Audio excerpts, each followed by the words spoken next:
This Shabbat is known as Shabbat Bereishit, the Shabbat of beginning. It is so called because it is the very first Shabbat that follows a very long, intense, festive season of our Jewish calendar year. It is also the Shabbat of Bereishit beginnings because we start the cycle of reading the Torah anew. Right from the book of Bereishit, of Genesis, we start reading about the creation of the world. This year there is a connotation of going into Shabbat, the peace, the harmony, the light, the sanctity of Shabbat, emerging from a very dark and painful week. Just a week ago, the heinous crimes and the atrocities that took place in Israel reverberated through the entire world, the inhumanity, the suffering. When Hashem did create the world about which we read, He created Adam and Eve, and He gave them an idyllic world, a perfect situation. And within a short amount of time, Adam and Eve had failed. They'd eaten from the forbidden fruits, and they had undermined their relationship with God. A short while later, Cain, their son, kills his brother Hevel, and once again one sees the undermining, this time of the relationship between a human being and another human being, the pain that is caused by failing one another.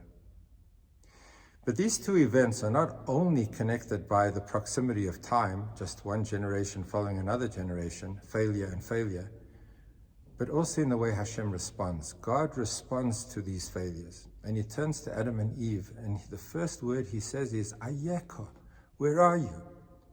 And as the Alter Rebbe explains, it was not only just entering into conversation with Adam and Eve, but more than that, it was an existential question. It was a powerful question in which God was turning to Adam and Eve and saying, where are you? How have you diminished your stature? Where are you in your life and in your world that you took such a beautiful world and you've already failed your relationship with Hashem? And Hashem responds in a similar fashion to the death, the murder of Hevel. He turns to Cain, the perpetrator of that crime, and he says, Hey, Hevel achicha, where is Hevel, your brother? It wasn't just asking for a GPS, where is he? He was saying, where are you vis-a-vis your brother? Where are you, Cain? How could you have descended to such a terribly low level that you butchered and you murdered your brother? And both times the response, both of Adam and Eve and of Cain, defers responsibility. Adam and Eve say, this is not me, it's her, it's the snake. They attribute the blame everywhere else but to take on the responsibility. I have failed and I need to rectify my life. Cain, the murderer, he turns to God and says, Hashomer achi anochi, am I responsible for the life of my brother? He just murdered his brother, but he asks the question, am I responsible to preserve his life? And God turns to Cain and He says, Kol demei achicha tzoakim alai min ha'adama. The voice of the blood of your brother cry out to me from the earth. What have you done? Me'asisa, what did you do, Cain? What have you let this world become? We look at the possibilities of humankind, and we see Hashem puts us in situations that are sometimes very beautiful, but we fail them. We fail them in our relationship to God, and we can fail so dismally in our relationship to other human beings. And as heinous as the crime is, when the response of some of the world leaders and the people living in the world is, this is not my responsibility. Responsibility lies in circumstance, in the context, in the victim. The victim is responsible. When we do not face the reality that we are staring at evil and that there is a responsibility, because there is a voice of the blood that is crying from the earth and saying, where are you? Where are we? Where are we vis-a-vis our responsibilities to Hashem? And where are we vis-a-vis our responsibilities to one another? It has been a week in which one has seen the depravity of humankind.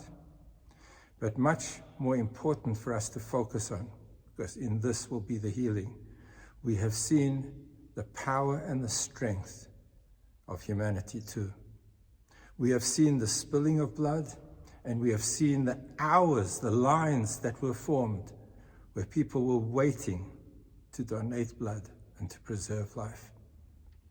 May Hashem give us the recognition of how we are responsible to Hashem, to God, and to one another, to live our lives in a way that we value life, that we recognize the importance of preserving life.